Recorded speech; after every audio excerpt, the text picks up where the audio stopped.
Evening, gang. It's Wednesday night once again, Wednesday the 11th of May 2022. A very good evening and welcome to tonight's little chat show coming to you live from Royal Berkshire at the Bracknell Mirrorball Studios here in Royal Berkshire. Hope you're well today. I've had a nice day, got a little film to show you. Actually, I think we'll do that early today, yeah. I'm looking a little bit brown, don't you think? Look! I've told you before, all I need is like 10 minutes of sunshine. And believe me, we've had more than that down here, except today. A bit wet. We had a lot of rain today, actually. A lot of rain today, which wasn't much fun when you're walking around a garden centre. Let me tell you, fortunately, most of it was covered in under like plastic things and what have you. So I'll show you that quite soon. All right, my darlings. Got up this morning, done my radio show, went swimming. And I wasn't sure I was going to be able to do all the swimming. I've got a bit of a problem with my shoulder at the moment here. And the pain seems to be coming from... let me see if I can point this out. Sort of... Wait, let me find... Hang on a minute. Oh, it's not so bad. Oh, there we are. There it is. Okay, so the pain is coming from there. Right there. So I've got a bit of a problem with the shoulder at the moment. It stopped me swimming yesterday, although not early in. I kind of put up with it. I'm one of those people that sort of carries on. Do you know what I mean? There's somebody who's just got a slightest thing wrong with them. I can't come out. You know, how many people do we know like that? No names mentioned. They won't come out the door. They sneeze. That's it. They won't come out anymore. That's it. They stay at home for a year. I try and carry on. And yesterday I went swimming. And at length 50, I thought, oh, you better get out. It's really hurting. But this morning, I got up there and I started swimming. And the first couple of lengths was painful. And then it kind of gave a little bit. Do you know what I mean? It kind of gave way a little bit. And I managed to complete my 60 lengths. Then we went, me and my mate went and had a halloumi burger and chips. And from there, we went to the garden centre because tomorrow I want to go to Mum and Dad's grave and put a few plants there, which you're about to see, okay? So I went to the garden centre, short video of the garden centre, and how my back garden's looking at the moment. I shall be doing a live talk over now, okay? So any mistakes, that's just how it is. We don't worry too much about mistakes on this programme. I know that you like to point them out. Ow, the clock's wrong. Ow, your colour's sticking out. Actually, that doesn't happen anymore, does it? You know, because I just run you down if you do that. Be very careful if you complain about anything. We're always happy to receive as many complaints as possible because I'm always running out of toilet paper and I need something to wipe my arse on. So send as many emails as possible to complain about this, that and the other. Then I can just print them off and use them to wipe my arse and flush them down the toilet where they belong, darlings. All right, my love? So here we go. Let's have a little look at this morning's video. There we are. And there's our trip to the garden centre. And it's fantastic. This is, I think it's Oakdale Garden Centre, which is opposite the Stirrups Hotel. There's my mate. Don't even... look, he buys ready-made hanging baskets, which are very beautiful, but also very expensive. That one behind you there cost him 42 quid, but it's enormous. And it's very well made. So this is the Oakdale or Oak Tree Garden Centre. Right, into my garden. Gary the cat made an appearance. And my mate never eats the skin off the fish. So we always wipe that back and we bring it home here. And I put it out for Gary the cat. And there he is. He's not bothered about me at all, you know. He's quite happy to sit there munching away. Okay, here's my garden. Now, as you well know... first of all, these are the plants Vera gave me. You just saw the first one. That's the second one. There's 4 altogether. Here's the third one. Okay. And the fourth one, we're just going to pull back here. Now, what would you call this? Okay. As you well know, I do not like a tidy, perfect garden with perfectly straight edges and all this, that and the other. So basically, that bit in the middle is a whole hot pot of various different plants and stuff that I've collected over the years. I'm adding to it. I've already put 2 of the new ones in.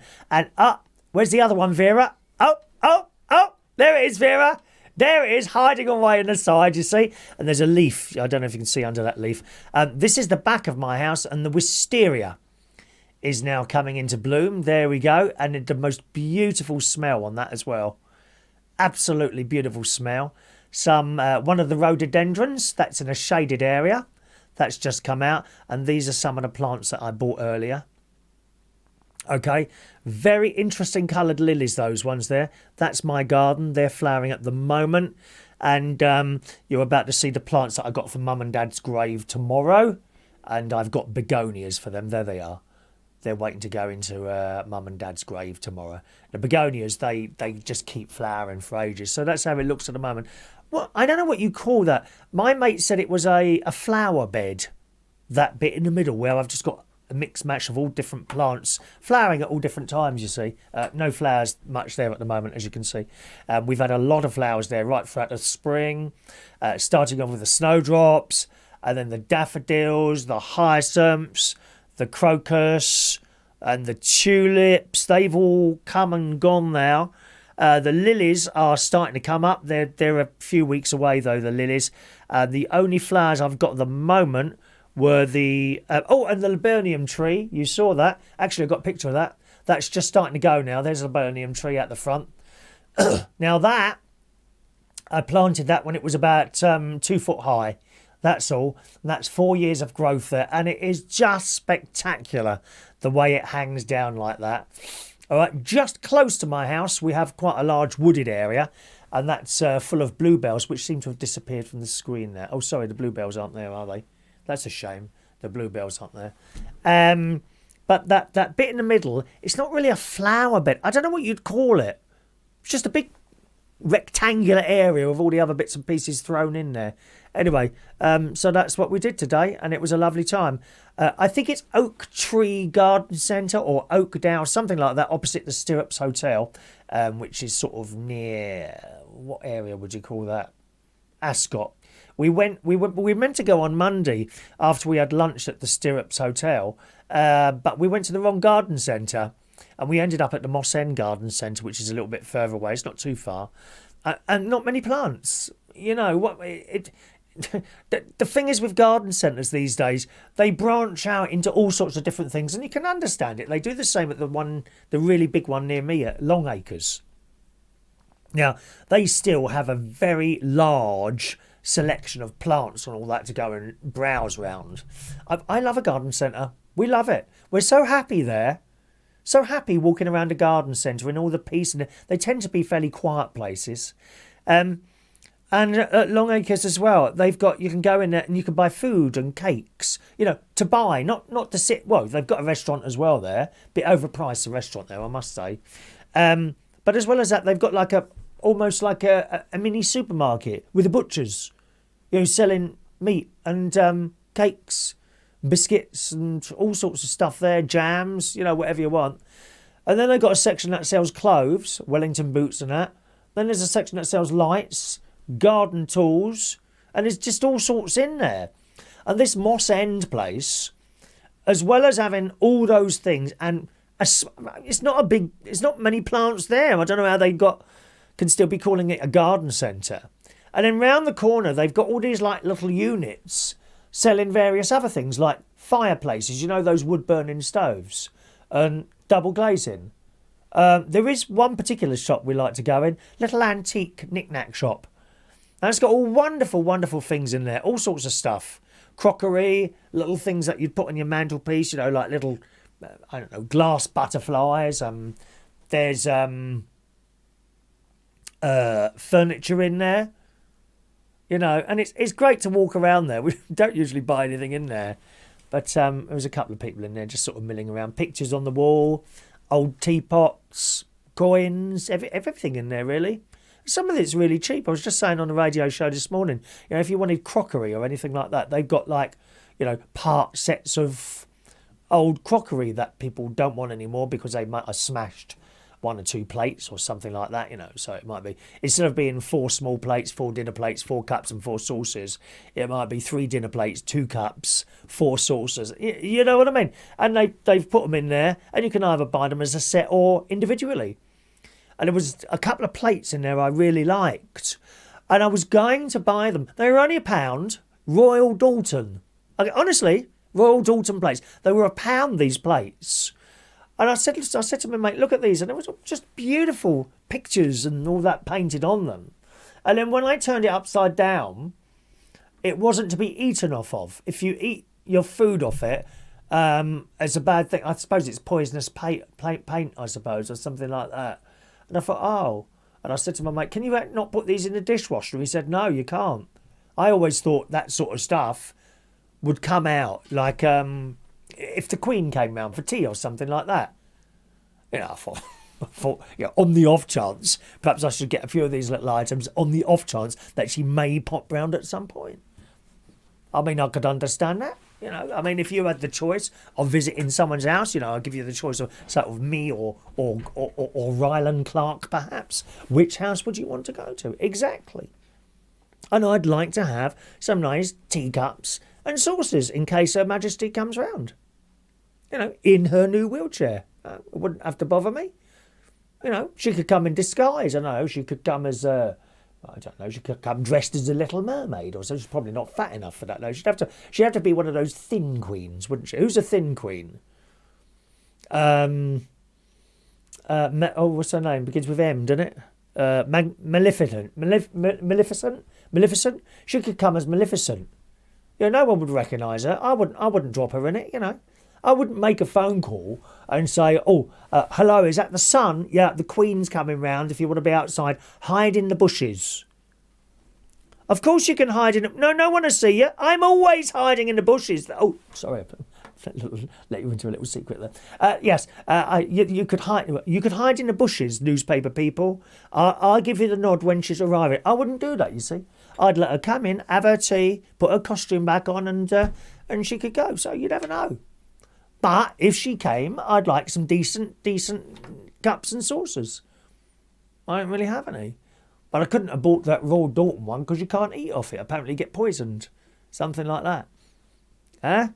So there we are. That's garden centres. And it's a shame when you go in a garden centre when they don't have much blooming plants in there. Right, let's say hello to some of you today then. Let me put my goggles on. You can text me. If you text me, the message will get straight through to me and it won't get missed. Okay, text number up there in the top left-hand corner, 07451 287 337 is my text number, okay? 07451 287 337. If you're new to the show, welcome along. If you can't do a text, if you're outside the UK, that text number may not work. Send us an email there. Once again, that will jump the chat box. You haven't got to go in the chat box at all. It will come straight to me. Okay. I will be in and out of the chat box quite often. I can't keep an eye on everything in there because it's so busy. But I will jump in and out of that and read bits and pieces out. Use one of those two methods and the email will come straight to me and it won't get missed. Okay. Over on the text end, a very good evening to George Bond. Evening to George Bond. Welcome to the show, George. Evening to Gary Ross. Is the Tuesday night karaoke finished now, mate? No, it's not. The laptop, the broadcast laptop, has gone wrong. And so far, I've not been able to fix it. Okay? And that's why there was no stream last night. There might not even be one at the weekend at the moment. Okay? All costs money to fix these things. Don't really want to buy a new one. So at the moment, there's no stream in there. It might be fixed by Friday. I don't know. I've got to try some other things there. Evening to John Paris. Hello to Jason Hughes. Says, you do look brown. Any more sun, you'll look like Lenny Henry. Oh, you'd be surprised. I do look like an Asian person, like from India or something like that when the sun comes out. Funnily enough, my father was exactly the same. He needed a minute of sunshine and bang, he was Mr. India 2000. Well, not 2000, he died in 96. Mr. India 1990s, my dad was. Slight bit of sunshine, and he never went abroad. My mum and dad never really went abroad. They were quite happy to do holidays here in bungalows and that. As indeed we did when we were children. We often talked about pontins, haven't we? And very, very happy holidays, really, and pontins. I think sometimes as a teenager, you become a bit ungrateful like that. I certainly was awful. I was awful to my parents. Awful. When I became a teenager, I was horrible person. And in later life, you realise what an arsehole you've been. Do you know what I mean? Am I jogging anyone's memory here? Were you anyone else a bit of an arsehole when you were perhaps a teenager to your parents? But then again, when I talk to other people and I see other people now with teenagers, and they say, "Oh, why doesn't he ever say thank you, or why doesn't she ever appreciate what I do? Well, actually, they will do, just not now, because believe me, I do now. You can't turn the clock back, can you? Thank you, Jason. Evening to Shania. How's your father, Shania? How's your dad? Because he's got a bit of a man flu at the moment, hasn't he? Oh, dear me. Honestly, Vectis. You know Vectis Humphrey from Vectis Radio on the Isle of Wight? He does a show on there 1 till 3 on Sunday afternoons, I think it is. And he sneezed once. Well, he's taken a week off work. You know, like some other people we know, Maureen. Not you, darling. You know who I mean, Maureen. They sneeze once, that's it. They're a week off. Oh, can't come out the house now. I've sneezed. Huh? Is he all right? How's your dad, Shania? Evening to Diane Jeb. Hello to the lovely Vera from Vera's Choice in the morning. Reach on air. Oh, no, it's happening now. George, help me. Oh, no. No, the Tourette's has started. Vera says, good evening, Chris. Oh, hang on a minute. Oh, you've sent Thursday's tune already. Can I request something, Vera? Can you send your tune after the chat show? The reason is it gets muddled up with all the other messages. Otherwise, do you mind? Am I taking the mick, Vera, for Vera's Choice in the morning? Reach on air.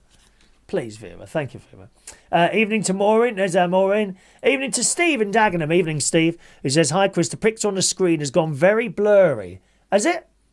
Looks all right to me. Any other blurrings going on? I tell you what can cause that sometimes if your internet is not keeping up. Hang on, let me just check on my monitor and see how it looks here. I can have a little look. I can look at me, looking at you, looking at me. Hang on, let's open that right up. That looks all right to me. Is it blurry for anyone else, as a matter of interest? Let's just ask if anyone else has got a blurry picture from me at the moment. Answer in the chat box if you want to, my darlings. Going to pop in there now. Good evening to Jerry Millen. Jerry Millen's with us this evening there. Scrolling down. There's Rachel. Good evening, Rachel. Evening, Rachel. Anyone else there? Anyone new? No one new today. Gary Ross. I think we said hello to Gary Ross. Fran Green is there. Good evening, Fran. Daniel Holmes. Good evening, Daniel. Evening to you, Daniel. Graham Meacham. Evening, Graham. Oh, Graham was a DJ. Same time I was a DJ. He did bigger clubs than I kind of did sort of clubs, but not really big ones. Graham, did you? I think you did Reflex, didn't you? We were just talking about Reflex earlier on to my mate on the phone downstairs. Reflex. Before I started DJing there, I used to go out there with my mate Steve, and we would walk back from Putney Reflex all the way to Wandsworth, getting a burger and chips on the way back. And that would have been, 38, 48, 58, about 30 odd years ago now, that is. And I was just saying to my mate, it's just like it was yesterday. Of course, out where I am now, because this kind of ties in with something else I was talking about last night. In Walthamstow, where I do the karaoke on Tuesday night, the journey home, and you would expect to find eating places on the way home, because it's only like 11 o'clock, 11:15 by the time I'm in the car, right? And I've been giving Maureen a lift home recently, and on the way home, we don't really see anywhere to eat. I don't mean sit down, buy something, kebab and chips, pizza and chips, something like that.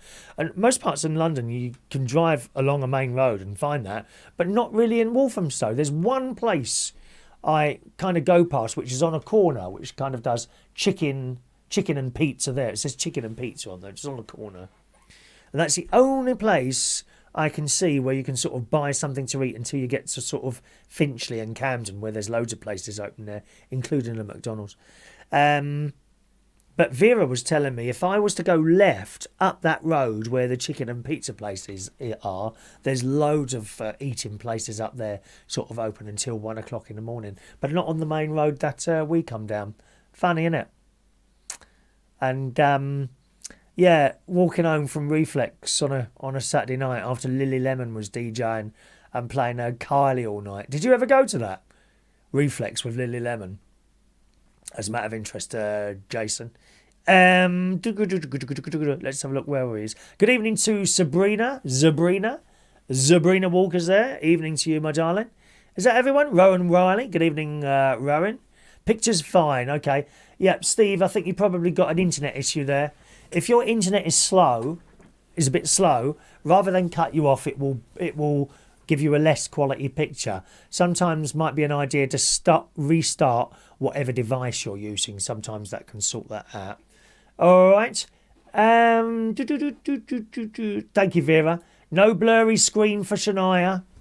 Thank you very much. Right. Thank you, Shania. John Paris said the picture is fine. George says the picture is blurry. Well, it must be you then. All it takes is one person to say the picture is fine, and I know it's not me.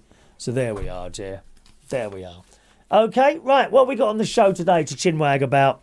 Loads, actually, loads. Have I shown you that video yet? I have, haven't I? I don't know what I'm doing half the time. A new way to die. We got a new way to die. Thank you to the Americans for inventing yet another fantastic way for us to die, boys and girls. Don't you think, if the money spent inventing new ways to die was spent on health and environment and that sort of thing, we'd be in a much better place than we are.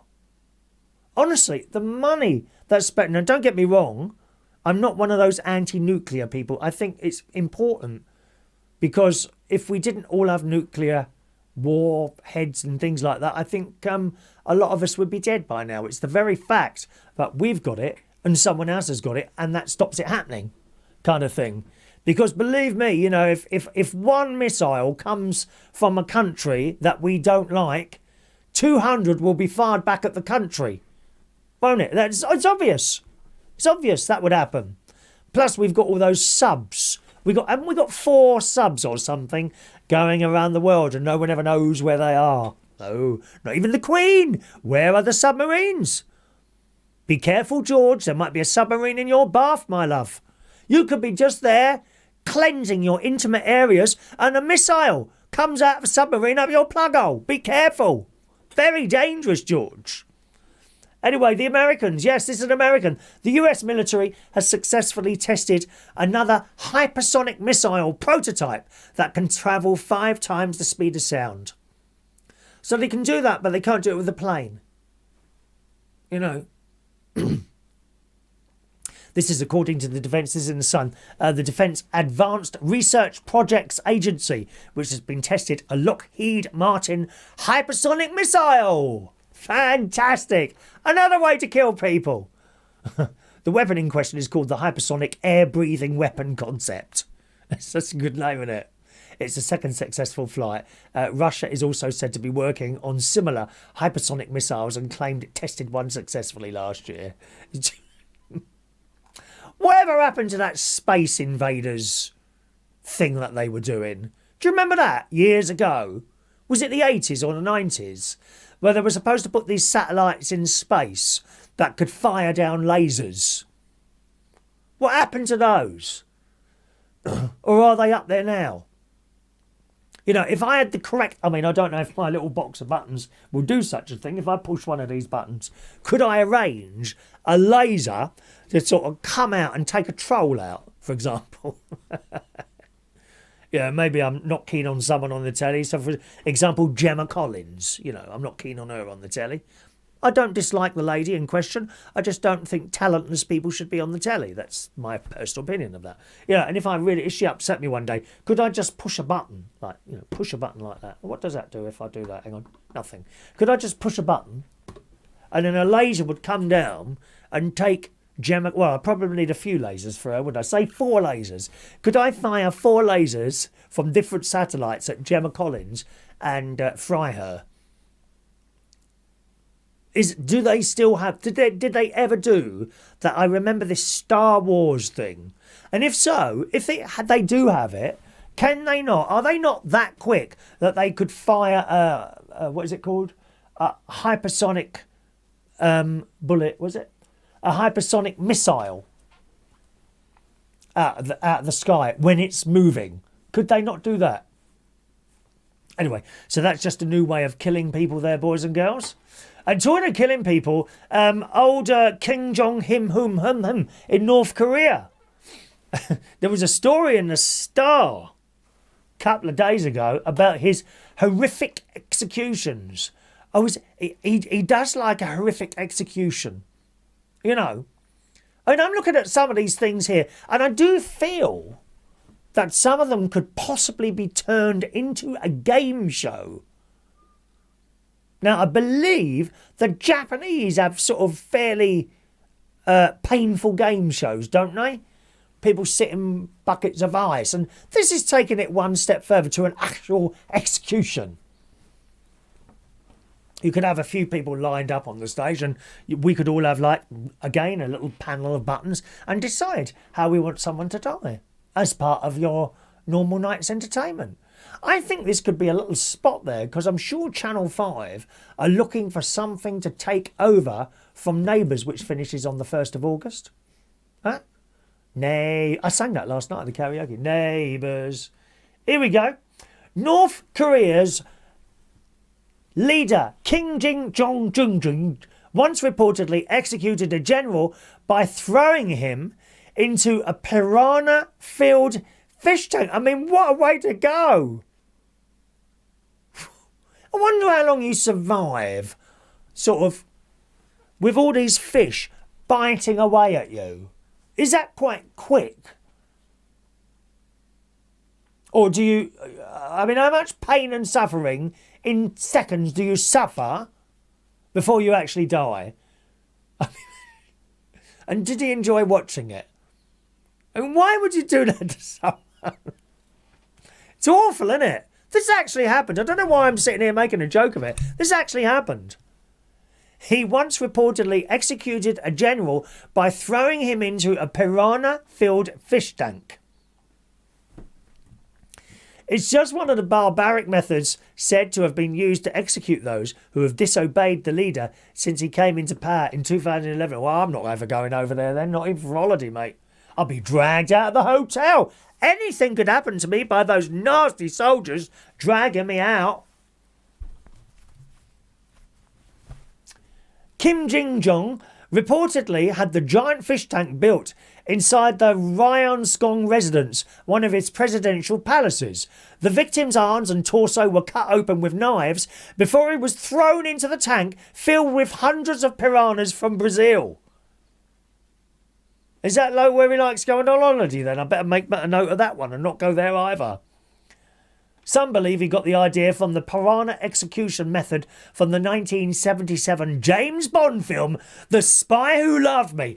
Da da da da da da da da da da na na na na na na na na. Yes. The unfortunate victim is at least 16 senior aides who has been bumped off with others, including his army chief and ambassadors to Cuba and Malaysia. Hundreds more North Korean citizens have also been killed. So what else did he do here? One here, according to the source quoted by the South Korean newspaper, someone was executed by flamethrower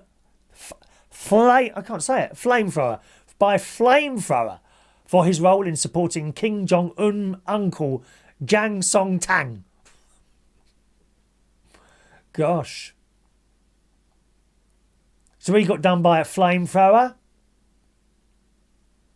And all his direct relatives, including children, were also executed. Some shot to death by pistol in front of other people if they resisted while being dragged out of their apartment homes. He also reportedly ordered the execution of a choir conductor who was allegedly shot 90 times in front of members of the public in February last year. Blimey. Members of the choir? Oh, God. I hope Father Danny's happy with my organ playing. Otherwise I could be executed. But after they executed the leader, they then had members of the choir forced to march past the dead body. I wonder what they were singing. Was it Abide With Me? Don't even start singing that song. It does upset me. Please don't have that at your funeral. If you're going to invite me to your funeral, number one, make sure you invite me before you're dead, because after that you won't be able to invite me. And number two, please don't do Abide With Me. Can't bear it. Abide with me. Fast falls the ocean. Everyone, tears pouring out their heads. Oh. It is said that a body which is hit by 90 shots became so full it couldn't be lifted because of the weight. Well, they obviously haven't tried to lift Gemma Collins yet, have they? In December, it was reported he had 7 people publicly executed for watching K-pop in a weird crackdown. Now, K-pop is South Korean pop music, and it's very slick. And the choreography is second to none. It's perfect. It tends to be like young, pretty people, girls and boys. They do like dancing little actions. One of my favourite K-pop songs is called Permission to Dance. And let me find out who that's by. I can't play it for you. Permission to Dance by BTS. They're a K-pop group. Korean, you see. South Korean pop group. Permission to Dance. La da da da. Now, remind me to play that tomorrow, someone. Vera, can you send that in the text that you do later on for me, please? Thank you, darling.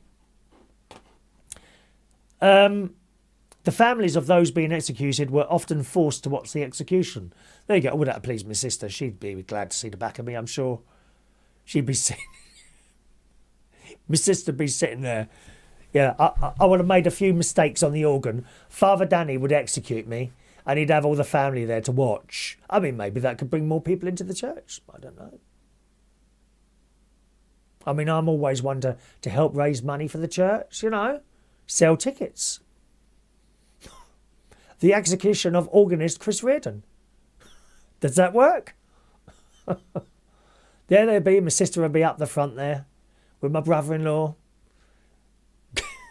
Nieces and nephews, great nieces and great nephews, would be an afternoon's entertainment for them. Watch me get executed. I wonder what method Father Danny would use. One defector speaking to the group says, even when there was fluid leaking from the condemned person's brain, local residents were still made to stand in line to look at the executed person in the face as a warning message. This is because they watched K-pop. God's sake, man. Kim's half-brother was killed in February 2017 in an attack widely believed to have been ordered by the regime.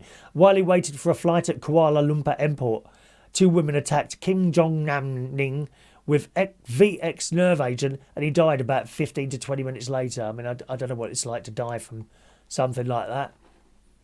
You know, I tend to avoid dying if at all possible.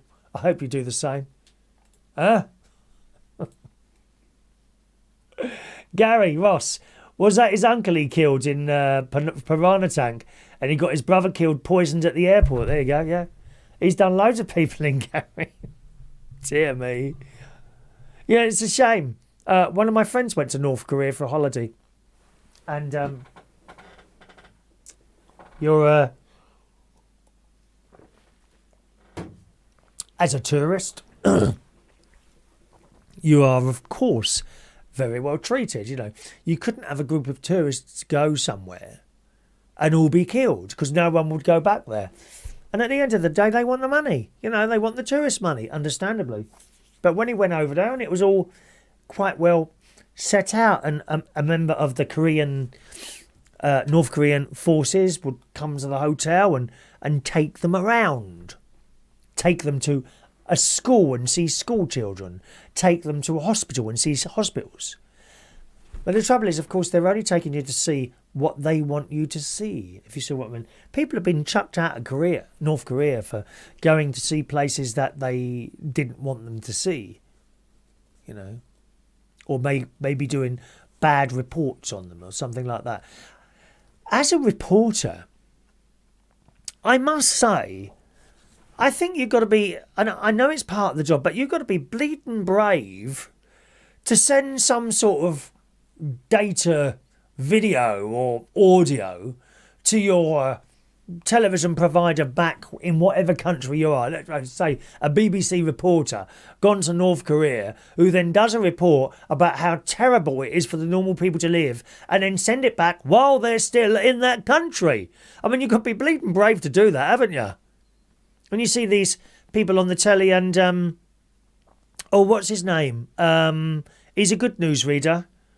Not Matthew Arabaya. He was on there today. Anyone see the 6 o'clock news today? Matthew, the English one with slightly Asian appearance. He looks kind of not black, like a darker skin. I don't know what you would call that. And he had the most weird glasses on tonight. Anyone see that? Well, just weird glasses he had on. Not him. The blacker newsreader, who often is like the main person in the studio, but he's over in the Ukraine at the moment. You know, I think you must be very, very brave to be a reporter and put yourself in these situations. We've had the women doing it as well, you know. Women going to certain countries where women are not as respected, you know, as they are, for example, here or in America. And yet they go over there and they do their reports. Most of them try and kind of fit in with the general way that other women would dress. Perhaps in certain countries they wear a hat or a scarf or one of those other things that go across their face. Not the ones like that. Not those, the whole kind of hood thing that just shows your eyes like that. But they generally wear scarves and they fit in with the other women there. But they are reporters, and in those countries there are no other women reporters because they're not kind of, I don't think they're respected as well as the women are here.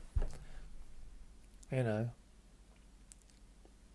But I think you've got to be really brave to be a reporter or something like that. I really do. Thank you, Gary. John Paris says piranhas can eat a cow in a few minutes. Well, I hope you don't fall in then, John.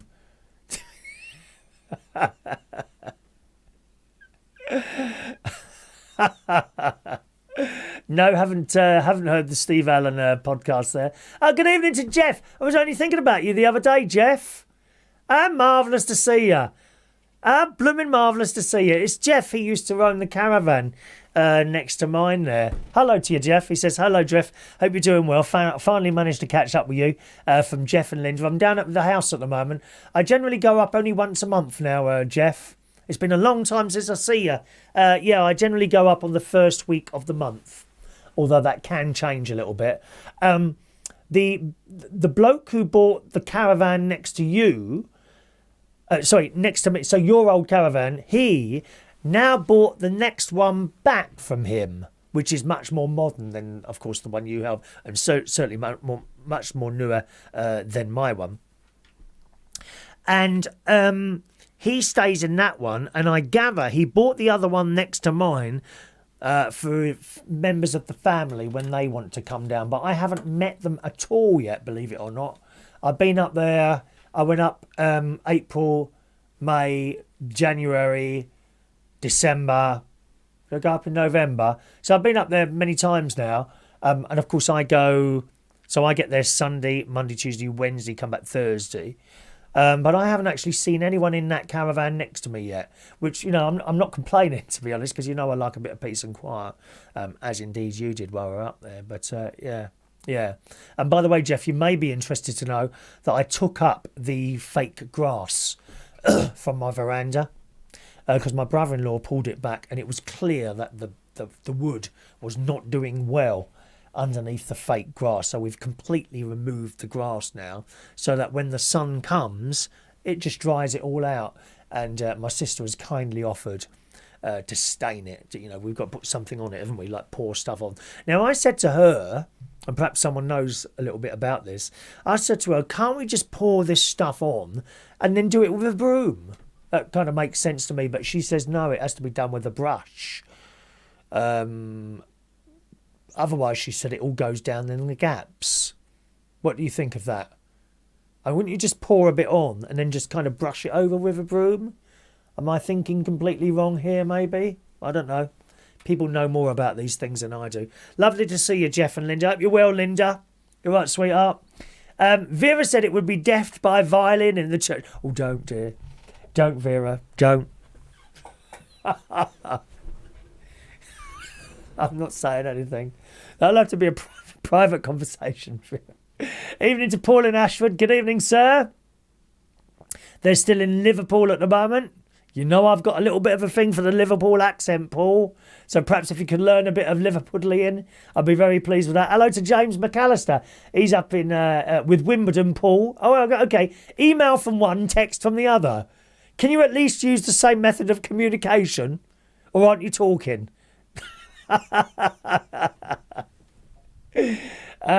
James has just got back from IKEA in Warrington. Oh, no. Not flat pack furniture, please. Someone posted something actually on Facebook around Easter time, and it was a flat bar of chocolate, and it said on the top, "Flat pack Easter egg." I'm not quite sure how you'd put one of those together. Have you got stuff to put together? Hang on. He's got foldable chairs, glasses, and meatballs. Oh, well, foldable chairs. You don't have to put those together yourself, do you? Oh, I can't stand it. Can't bear it. Bags full of bleeding screws and planks of wood. Get on my nerves, they do. Thank you very much for those. All right. Oh, and thank you to Vera. I was watching this morning. The Reading. There's a community gospel choir at Reading, which I didn't know. And she says there is a concert on there Saturday the 14th of May. I wouldn't be able to go to that. At the Berkshire Reading Community Gospel Choir Park, United Reformed Church Hall in RG6. That's got to be Reading somewhere. Oh, it's a Reading Community Gospel Choir. Yeah, I'll be working. That's a shame, isn't it? You would have thought something like that would be on a Sunday, wouldn't you, Vera? Something like that. Jeff says we have same problem with our decking at home and replacing it with plastic decking, which is great. I mean, the plastic decking, I don't think you'll ever replace it, will you? But it's a bit creaky, isn't it? You know? I've noticed this. When we've been on Haven holidays, me and my nephew and his family, when we've been on those Haven holidays, and they generally have, well, they're all plastic verandas around those, and they're just noisy when you as you walk over them. Whereas, of course, the wooden ones aren't. I will say, Jeff, once I took that grass thing off, it hadn't been raining, so it was nice and dry. And I was thinking, I do hate throwing stuff away because it was in good nick. Fortunately, my brother-in-law has found a use for it. So he's taken it over to his house, and I don't know if they've laid it down yet or not, actually. He'll probably do a video about that. But I'm always very pleased when something not required anymore can be reused somewhere else, you know. I mean, you don't need to make money from stuff. A lot of people sell their stuff on eBay, of course, don't they, and stuff like that. But I'm always happy to give something away if I know it's going to be used. Actually, who is it? Someone's... you know who does that? DJ Chris does that, my friend DJ Chris. He gives stuff away, you know, rather than... Because sometimes selling stuff eBay and then you try and get your money, or they write back and they say, oh, well, this is broken when it arrived, and it's all bullshit. You know, most of them are trying to get out of paying you for the item, and sometimes, and plus, of course, the postage charges. You know, it's like when we used to give these away as prizes, right? You know, you'd buy these. I can't remember what they were to buy them in at now. No more than £10 maximum to buy one of those, right? You put it in the post. Well, that adds another £5 to it. Half the money again. Isn't it? It's so expensive to send stuff in the post all the time. But as I say, my brother-in-law took the fake grass away. And that night it poured down with rain. Right? In the morning I opened the door and it was the most beautiful smell of wood outside. Which of course you didn't get when the grass was on top. You know, so quite pleased about that. Anyway, glad that someone found a use for it there. Paul said, tell James what you thought of the new Star Trek. He liked it too. Fantastic. There's a new Star Trek out, gang. You can't see it in this country yet. Fortunately, a friend of mine, who will be nameless, has shown me a place where I can watch it. And I watched the first episode of Strange New Worlds, it's called. And it's really good. It's quite close to the original series of Star Trek. Just the way it's made. Of course, with much more modern special effects. So if you get a chance to see that, I think it's going to be on Paramount channel. I don't know if that's on yet. but it's really good. Strange New Worlds. My favourite Star Trek series at the moment was Picard. Okay, I thought that was better than Discovery, and I've just watched the last episode of Picard a couple of days ago, which was rather excellent, I have to say. Do you know, I'm very dry tonight. It might have been that peppery pizza I just had before I came on today. So there we go. Right, see if we can get what's that one. John Parrish filled a roller tray with wood stain, then used a soft broom. If you poured it, it will go through the gaps. Oh yes, put it in one of those trays. That's a good idea, isn't it? I see what you're saying there. Put it in a tray and use a soft broom. I really think we should use a broom rather than get down on our hands and knees and do our backs in and that sort of thing there. Just pop it into the chat box here, gang. See if we've got anything of interest there. I was just talking about football, are you? How boring is that? There's Dan Woodhouse. Good evening to Dan Woodhouse this evening. Built in Scotland in the house. Good evening to you. Built in Scotland. I've said hello to you. Christina Hunt. Good evening, Christina.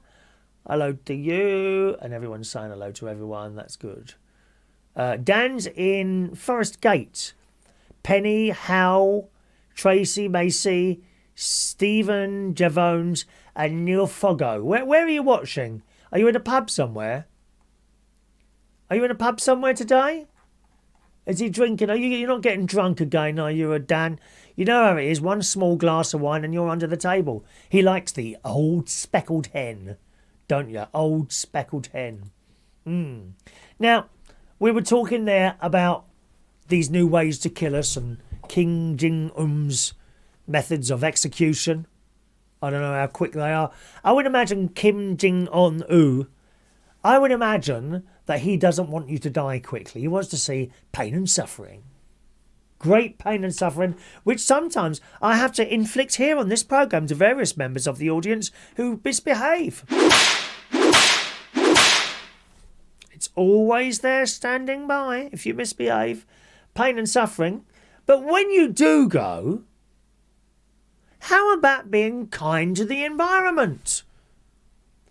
Before you go out and spend a small fortune on a box with wood this thick, oak wood. Is it real oak? Is it? Or is it that bleeding IKEA stuff? You know, little bits of sawdust all stuck together with a bit of plastic around the outside. I don't know what coffins are actually made out of. I can't believe, and you know, the handles, are they actually metal or bits of plastic coloured in gold colour? So basically you're burying plastic. Well, that's not good for the environment, is it? And the other thing, when you're dead, do they remove any bits of plastic that they put in you? Like a hip, a knee, some sort of metal bar that they've put in your leg because you broke it when you was a kid. Do they get taken out? Gold fillings. Yes. I bet the old Undertaker was in there, pulling out a few teeth. That's why the mountain was all thrown up. They sew the mouth up. They sew the mouth up so that you can't see all the fillings that they've taken out and melted down and made nice jewellery for their missuses. How about being composted? I've been trying to do this story since the 12th of March. I've had it at the top of my list and we've never got it. Tonight, we will get to it.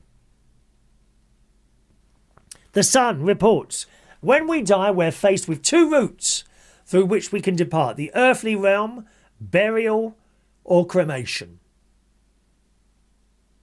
I've never liked the idea of being put in an oven. I just don't want to be cooked.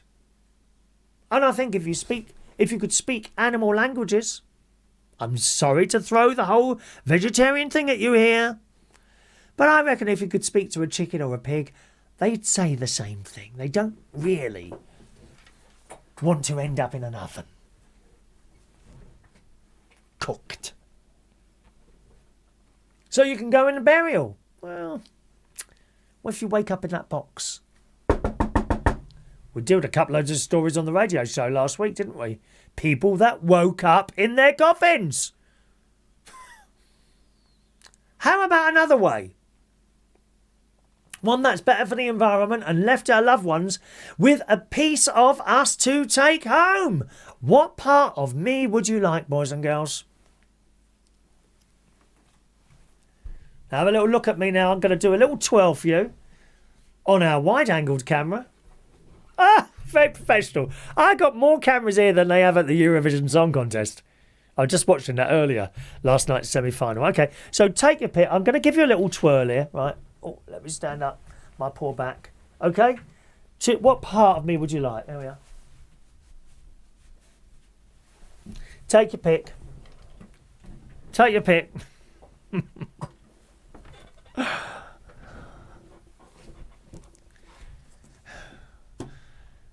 Now, when I go, I've got all your addresses. Something from me will arrive in your postbox. And as early people, here is your opportunity to order the part of your choice. What's it going to be? What do you want? Send us a text 07451287337. Tell me what you want. Or an email, chris@unitedkingdomtalk.co.uk. What part of me do you want? But back to this story. When they say a part of me, that's not exactly what they mean here. Human composting. A new trend in which bodies are turned into soil over the course of several weeks. Washington-based Recompose was the first company in the world to offer the practice when it opened its doors in December 2020. Now an American schoolteacher has shared why her late husband chose to hand his remains to the firm following his 8-year battle with cancer. Speaking to The Sun, a lady explained that the larger-than-life farmer had a special connection with the planet, as I suppose all farmers would do, wouldn't they, really? They must feel like a special connection to nature. When we picked up his compost and I touched the soil that remained of him, a profound sense of peace came over me, said his missus. It's been 3 months since he died. I missed him very much, and touching the soil that had been his earthly body made me feel like everything was okay. How are you with this? I'm okay with this.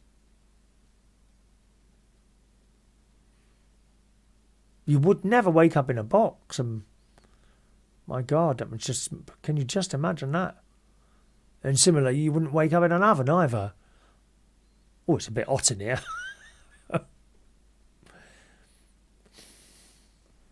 Bob was a pioneer, this is the bloke who died, of organic farming, for which he'd been a staunch advocate since the 1970s. Near the end of his life, the pair discussed how he might like to be laid to rest and settled on composting. It seemed the perfect fit after he'd spent years pushing compost as an eco-friendly alternative to chemical fertilisers. Bob was a fierce advocate, this is the bloke who died, for the earth and wanted to leave the least impact when he passed. Jennifer contacted Recompose, which has a facility in Kent, Washington, where people's remains are gently converted into soil. Now, of course, that happens anyway. When you get buried, you do turn into that anyway. It just takes a lot longer, I presume, because you've got this blooming great big thick box around you. I mean, what the purpose of? I'm not quite sure what the purpose is of being buried in a very thick wooden box that just means you're in the ground for, well, I don't know how long it takes, actually, for a few years instead of a few weeks or months, because things can't get to you to have a little munch. Isn't it? The process dubbed recomposition is offered as an alternative to traditional burial or cremation. Once placed inside 10-foot-long steel tubes and covered with wood chips, bodies can be decomposed and turned into a cubic yard of soil, equivalent to a few wheelbarrows worth, in as little as 4 weeks. Remains are kept up to 55 degrees centigrade and regularly rotated during the process to ensure that everything, bones included, is broken down. The resulting nutritious compost is then handed back to the family to do with whatever they please with. Here you are. Now, you saw the plants that I've got to bury later. If any of you die in the next couple of days and you are composted, please can I have a bit of you to bury my new lilies in? Or plant my new lilies in? We've seen about half of the families do want to take home of the soil. The rest is donated to a conservation partner where it contributes to restoration efforts at Bells Mountain Forest in Washington State. What do you reckon on that? It's not cheap. It says the whole process costs about $7,000. That's about 5,000 quid, you know. That's dear, isn't it? I thought it'd be cheaper than that. There's a picture of one. Do you want to see it? Do you want to see it? Take a picture of that. I think this is one who's already been done. It's all right. You can't see anything. Just soil, basically. Yeah, this is one that's already been done here. There's lots of talking of being dead tonight, isn't there? I'm not trying to tell you something. No. Yeah, look. Just looks like soil, doesn't it, really? Imagine that. You could send yourself out in little packets. If you perhaps you can find a little local drug dealer in your area and sell a bit to him. People could smoke you. Is that sort of appealing or not? Oh dear. Paul and Ashford said, so Starmer, Captain Hindsight, has received a promotion to Major Hypocrite. That's right, old Starmer. Dear me. They're all as bad as each other. Georgia's got a girlfriend. That's nice for you. Gary Ross, I take your property portfolio, Chris. He wants the houses. Mick, built in Scotland. Hello, Mick. Can I have your clock? And my wife Stephanie wants your disco ball. Yes, of course. You can have the clock. It's lovely, isn't it? I got that off eBay. Well, it's a few years. Remember when I first bought that? I've had that for about 2 or 3 years. Where's the time go, eh? Huh? Where does the time go? I think the backdrop's been up there at least 9 months now, hasn't it? Our jungle backdrop there. I know. Vera! My mother was buried in a wicker casket, sorry. It was so beautiful. Yes, they're quite nice. Actually, Olivia, you remember my nephew's little girl, Olivia? She was in a little wicker casket. There's a picture of her there. Look, not in her wicker casket. There she is. That was last August, wasn't it? Bless her little girl. Wicker caskets do look nice, don't they? Perhaps a couple of flowers on the top or something. John Parrish, I remember reading some crematoriums use any ashes found in the incinerator, meaning you don't really know if it's in your family member or someone else. My brother even asked the question when we cremated our dad. Well, yeah, I suppose so. Maybe they get confused in the crematorium, do they? Oh, gosh. Rowan, we've just had a funeral for a cousin of my husband and it cost £8,000. And the plot had already been bought. Gosh. It's not a cheap thing. Rachel's got a coffin. And she's not even dead. Fortunately, please don't die, Rachel, or anyone else. We can't afford to lose listeners on this programme. Got few enough as it is. Whenever I'm around my nephew's house or my brother-in-law, they sit there, they upload a photo. They do this Premiere thing now, don't they? Premiere thing now. And 10 minutes after they've uploaded a video, they're straight on there to see how many people have watched it. It's like 2,000. You know. And in 10 weeks' time, 250 people might have watched one of mine. But you shouldn't worry too much about numbers because it can make you very unhappy and ill. That's what happened to me anyway. Joey, you won't know if you're getting burnt or you're dead. Well, that's the whole point, Joey. I read out 2 stories last week where the people weren't dead. They woke up in the coffin. Which is all very well if you haven't been buried yet. If you have, who's going to hear that?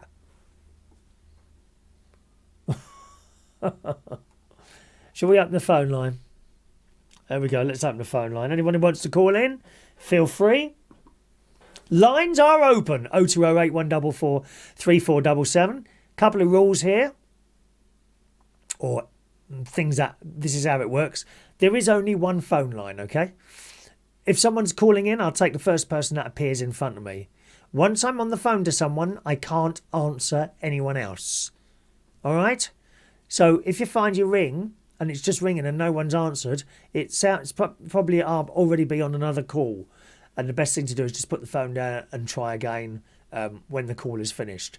Bear in mind, sometimes as someone puts the phone down, you and someone else may ring at the same time and the same thing will happen again. But if you keep trying, you will get through eventually. All right? The other thing, I do not take unnamed phone calls. You must send your number.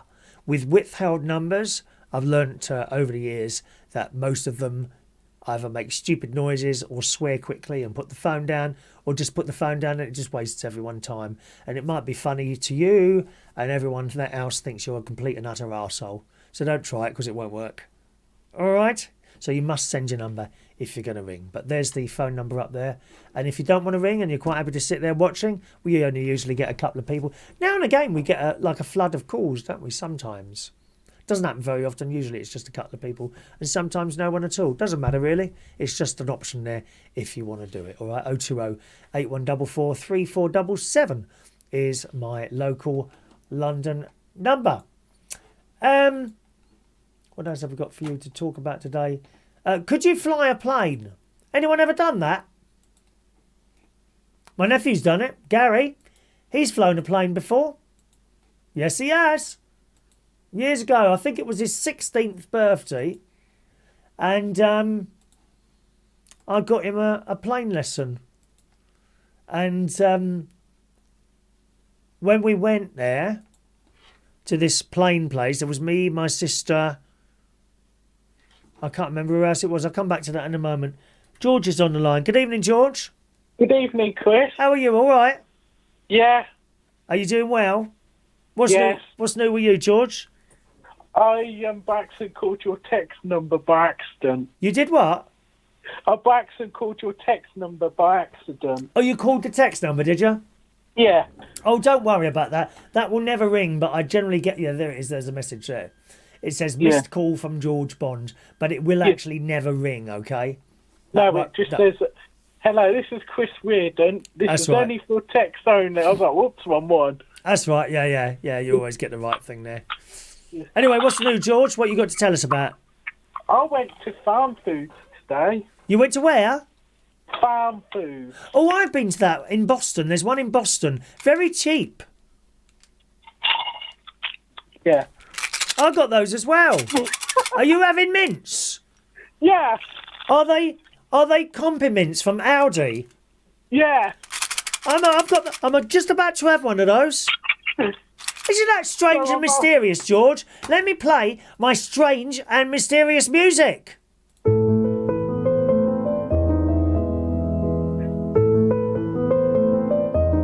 Very strange. Very strange and mysterious. Thank you, George. Carry on, bitch.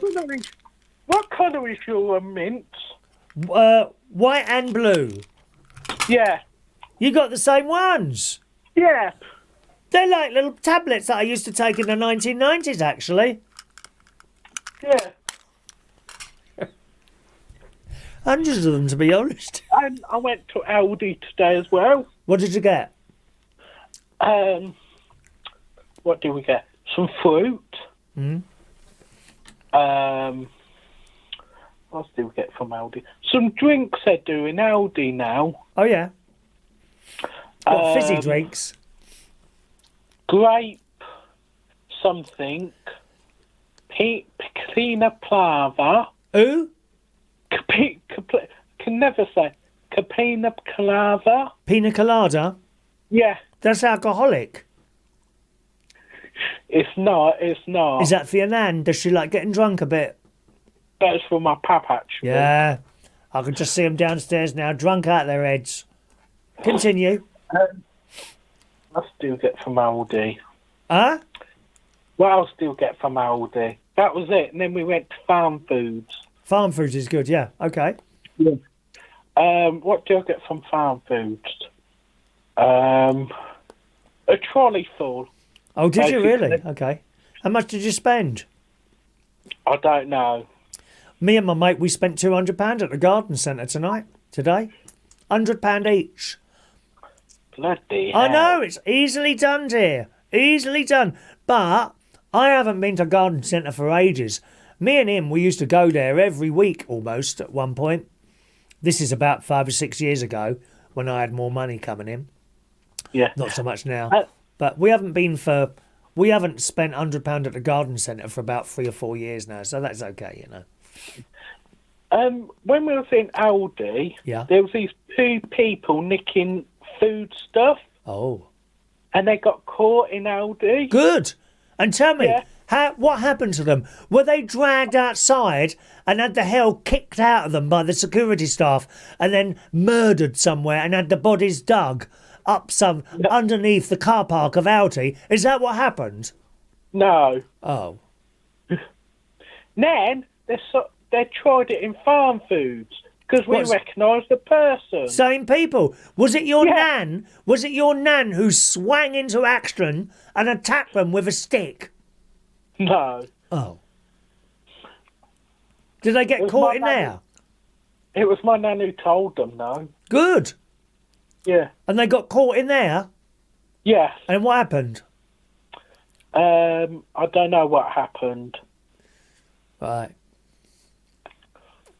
But I like Farm Foods. Some of it's all frozen stuff, ain't it, in Farm Foods? There is a lot of frozen stuff in Farm Food, yes. They've got a very large vegetarian and vegan section in there now. I'll tell you something I did get, though, curry sauce. Oh, right, yeah, yeah. Do you like that on what chips? Yeah. What Do you ya? put, you add water to it. Okay, yeah, yeah. Yeah. It's like powdery stuff. I had it with milk-crave chips today. Okay. I'm not keen on curry sauce or gravy on chips or anything like that.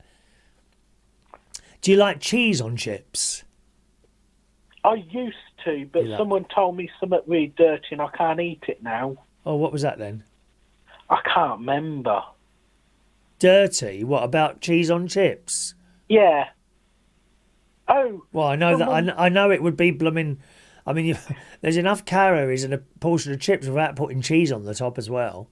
I think it was like, when I got them, it looked like someone been sick on it or something like that. Oh. Somebody said. And I was like, oh, no. I bet people do that, you know, when they're drunk and they go home with a kebab and they get sick on the kebab and they're so drunk that they can't remember being sick on the kebab and continue to eat it. Ugh. Ugh. Oh, George, you are funny, dear. I will be having another video done of me doing archery again. Okay. Because I'm trying to do one, like, not once, like a few sort of thing on your channel. Because I was looking the other day, you know that one I done? Yes. The viewers went up even more. The viewers of what? On your video? No, your video. Oh, did they? I don't really notice, to be honest. Yeah. Okay. It went up, and I was like, but I looked at the other ones, and they're not so high as my video, and I was like, I wonder if people like me seeing well, video. it's your video that's pulling them in. It's not me. Yeah. I might as well not be here, to be honest. I don't know why I bothered turning up to do it.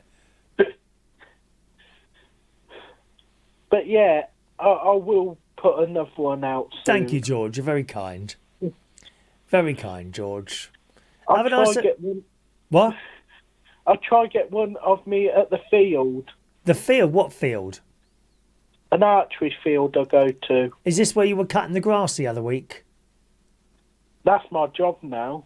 Oh, is it? What? Got a bit of gardening? Yeah. Oh, that's a nice job. I might actually ask my mum to record it. Please do. Yeah. Don't get her caught underneath the lawnmower, though. Make a terrible mess of that garden. I know someone who ran over a cat with a lawnmower. God. What a way to go. There must have been bits of cat all over the place. I don't think Gary the cat would like that. No. I did like that cat, though. What, Gary. Gary the cat. Did you see him earlier on when I showed you the video? Yeah. He's very, very friendly. He's really, really friendly, that cat. He's lovely. Ginger cats. In actual fact, just before I came up the stairs here, I was just putting my pizza plate in the dishwasher, and he's sitting outside the front door waiting. And he'll sit there for hours until I open that door. Yeah. He lays on the mat outside the front door. Does he? Yeah, he's lovely. And did you say they got a dog as well? Yes, they have. They got a dog as well.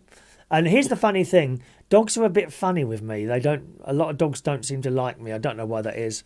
And this dog went barking. It was when it very first time it saw me, it was barking its bleeding head off at me. Gary came out from behind it and came over to me and was all around my legs.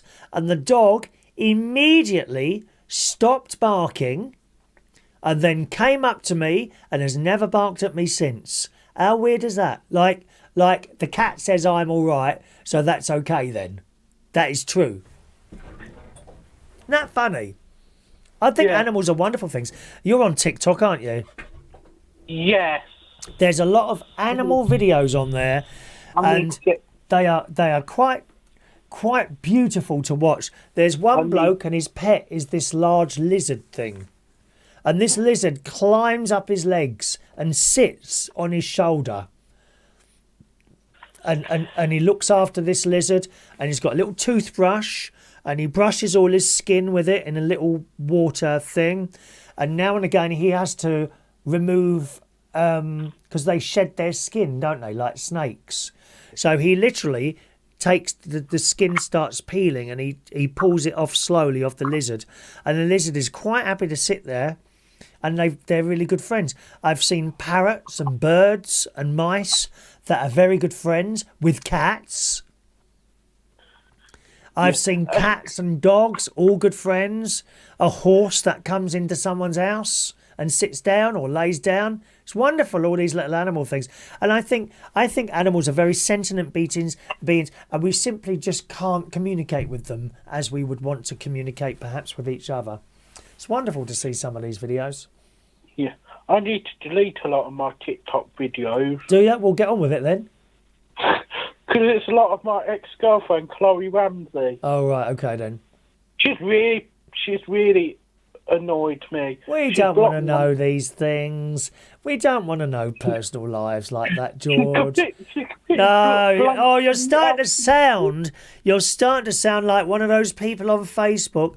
Oh, I've just dumped her. Oh, I've just been dumped. Don't ever go near this person. No, please. Not interested, George, in personal relationships. They're just boring. I mean, if I wanted to know that, I'd pick up a copy of The Sun and start reading about the Crashashians or whatever they're called.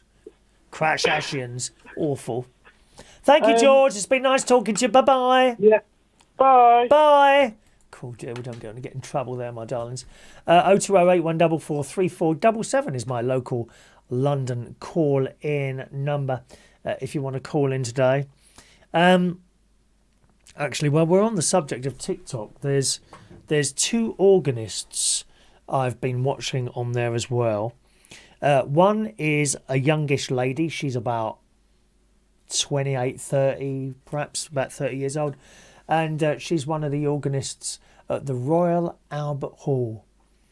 And you see her playing the organ there and videoing it and letting us watch her do it. She did Saint-Saëns. I don't know if you know anything about classical music. There's a piece by Saint-Saëns which was also turned into a pop song. If I had words to make a date with you, da, da, da, da, da. Actually, shall I see if I can find her on here? She's on TikTok now. We're going to get away with the music on this. Well, if it's just her playing the organ, it should be all right, actually. Saint-Saëns, is it? Saëns, how do you write it? Saint-Saëns? Oh, that don't look right. Oh, there she is. Got her. Here she is. Oh, hang on. It's Glenda. Glenda's there. Oh, Glenda. It's Glenda in Pennsylvania. 65000.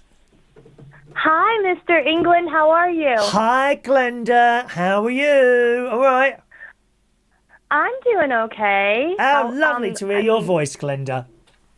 Yeah, I haven't really been participating in the show lately because you're only on once a week now, and I've been busy since it's getting warmer out. I've been doing a lot of stuff out in my backyard and just keeping busy, like doing things in my house. So I'm sorry I haven't really been around, but that's all right. Well, I do watch your videos.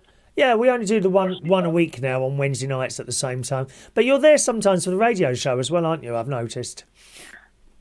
Yes, when the time changes occur, and because usually you're on when it's 4:00 in the morning here, and I don't get up for work until 5. Yeah. But when there's a time change for us, then sometimes like you're on when I'm actually up, so then I'm able to listen to you. But I don't get up at 4 in the morning just to listen to your show. I'm sorry. Oh, it's very disappointing.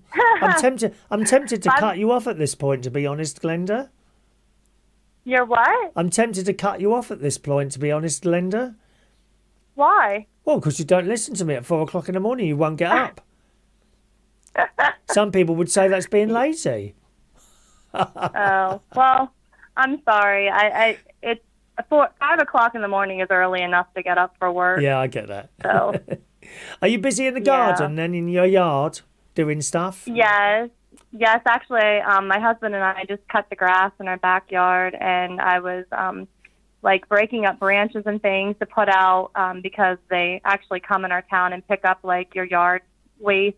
Oh, yes. So I was doing that. Yeah. And just like planting flowers and taking care of all that stuff, trimming all of the plants that we have. It keeps you busy. It does. Do you buy much in garden centres, or are you kind of fairly full up with plants and what have you? Here, like where I live, my mom and I went to a place, it's a garden center owned by Mennonite people, and they had pretty much everything that I wanted. I didn't see anything that they didn't have. Good. Yeah, nice. As I say, I was out with my friend earlier today. We spent about £100 each, $145 each, probably. No, more than that, I would say. About $160 each we spent today in the garden centre.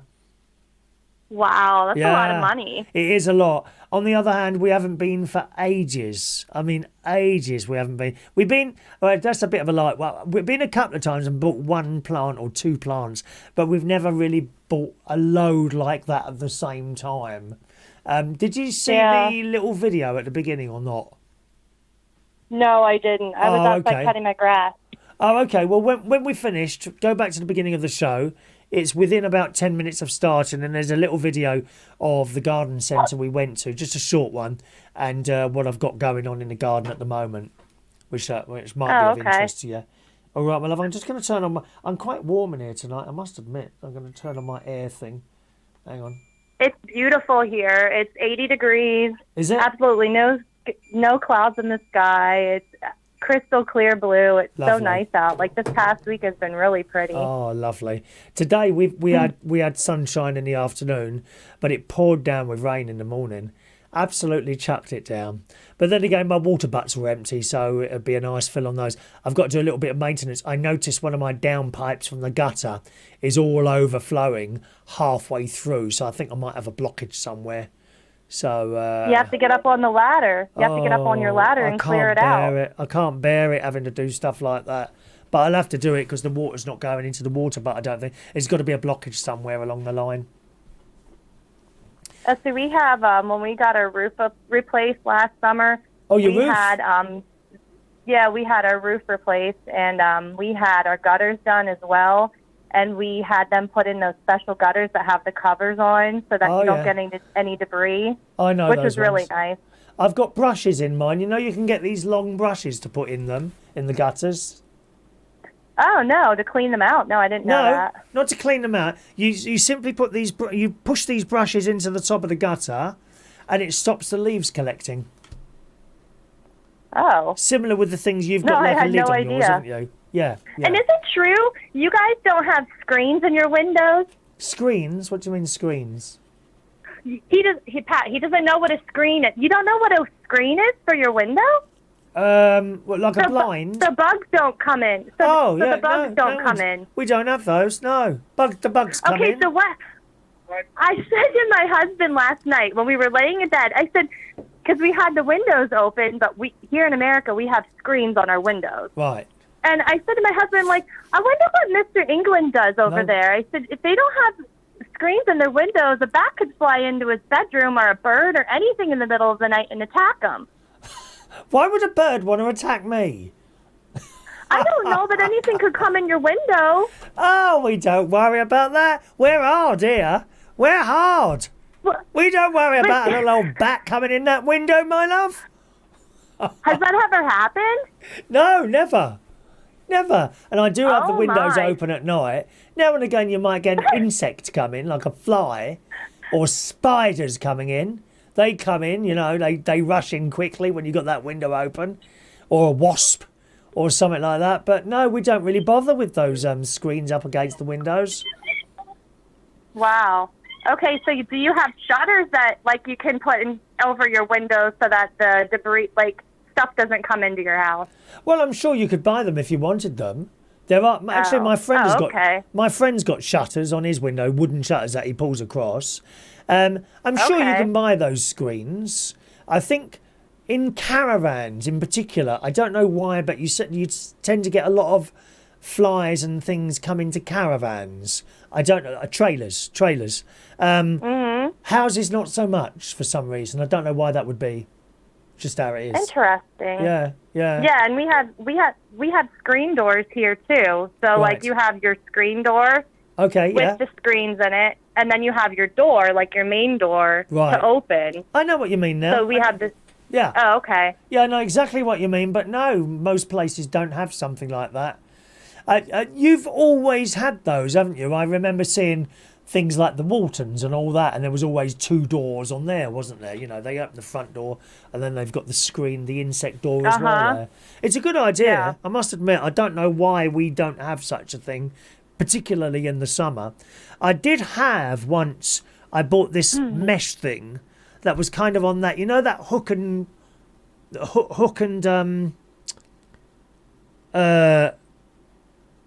what do you call that? Velcro fastenings. You know, Velcro? Yeah. Right? So you put the Velcro around the edge of the window, and then you put the other thing on the mesh stuff, and you literally just put it on. But you couldn't really open and close them easily, like proper screens.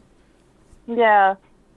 You know, if you wanted to start a business, anybody that's listening, you should really get into the window screen and screen door thing, because that would be a business that would probably take off over there. There you go. Anyway, I've got anyone who's looking for a job. There's enough of them on here who are unemployed. Let me tell you that now, Glenda. People that don't want to work. That's why I don't listen to you all that often either, because I'm too busy doing stuff around my house and working and things like that. So. Always good to be busy, Glenda. You know that. Always good to be busy. The devil makes work for idle hands. Yep. Yes. Yes, he does. And I like to keep myself busy, yes. And I'm always like trying to keep myself active. I don't like sitting around just watching TV. I'm exactly the same as you. Exactly the same as you. I can't bear sitting there doing nothing. Yeah. And my mom's the same way. She always has to be doing something. How is she doing? Is she all right, your mum? Yeah, she's doing really well. Good. She got herself a little battery. Is it a motorized bike that she goes out riding with her boyfriend? Oh, right, yeah. So she thinks it's exercise, but I keep on telling her it's really not, because that battery thing kicks in and and does the hard work for her. Oh, and my friend's got an electric bike. He says, "Oh, I've done exercise today. I've been on my bike for an hour." Yeah, you mean you've been sitting on a bike and the battery's been doing most of the work? Please. Yep, that's what I tell my mom. But she's like, "Oh no, I rode 10 miles today." Yeah. I'm like, "Okay." That's what my mom says. But hey, it makes her happy. I'd love an electric bike, but then I don't see the point. You might as well get in the car. Might as well get in the car then, mightn't you? I'm electric. Oh, how are the price? Electric. Oh, go ahead. I'm sorry. Are your electric cars taking off there at all? I mean, now since gas is really high for here in the United States, like where I live. I think my mom told me it's $4.50 or $4.60 a gallon. And I know that you guys have always paid a lot more, and it's a liter, not a gallon. But I think like your price equivalent is maybe $7 to $8 a gallon. I'm not quite sure, but let me think. 150, 153, 6. Call it 7, 8, 9, 10. We're probably paying about $11 a gallon now. Nuh-uh. Oh, yes. They're paying $11 a gallon for gas. Well, God. I'll tell you how I work that out. It's about $1.60 a litre, and there's about 4 litres in a gallon. So $1.60 a litre, that's $3.20, $6.40, and then a little bit more because it's not quite $1.60, it's $1.63, and then I try and convert to your money at about $1.65, so that makes it about $10 or $11 a gallon. Wow. Yeah. Well, then I guess we don't have much to gripe about, but everything here in the U.S. has gone up, skyrocketed. Yep. The electric bills, the gas bills, the oil bills, just regular fuel, food has gone up so high. Everything. And I mean, yes, here in America, we tend to make good money, and jobs are very plentiful here now. If you want to work, there's a job for you. Oh, we found that here. We found that here. Yeah. There's loads of jobs around. Loads. Yes. But I mean, still, you could make $30 an hour, and it still would be a little bit of a struggle, unless, if you're debt free, obviously it's not. But most people have car payments, mortgage payments, a lot of credit card bills, and things like that. So, and then you take into combination all of your other bills that you always have, like a cell phone bill. Our cell phone bills here are outrageous compared to you guys. My cell phone bill alone every month is $150. Ooh. And I'm not even paying. My phone has been paid off for about 2 or 3 years now. My husband just has a phone that we're still paying on. But still, that's a lot of money. And I even get a discount on the bill from my job.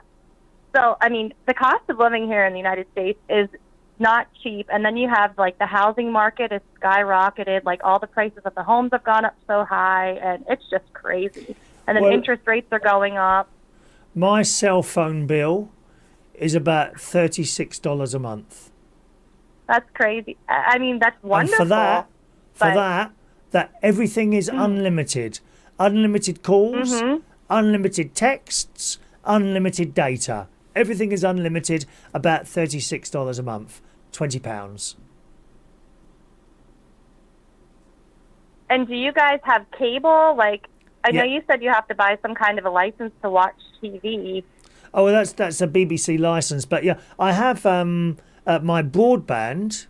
I'm with Virgin Media, and for that I'm paying now £35 a month. So 35, 40, about $52 a month for my. Oh, that's not bad. For my broadband connection. That's all unlimited.